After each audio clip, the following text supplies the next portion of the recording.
is rest. Avoid putting weight on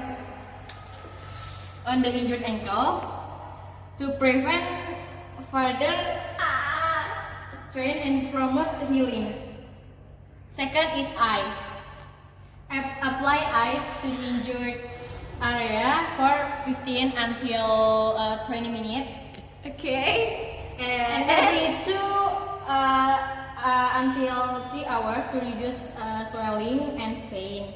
Okay, Do not apply ice directly to your skin. Okay. You can use cloth or towel. Okay. The third is compression.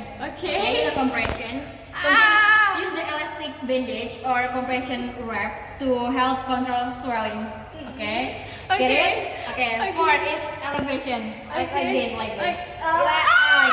Elevation is raise the injured ankle above the level of your heart as much as possible. Okay. Okay. Like that. Yes, like yeah, you know. Okay. Okay. Okay. Okay. That's all. Can That's you? all. Yes, this is Rafinda Daksanya and Putri Alifa.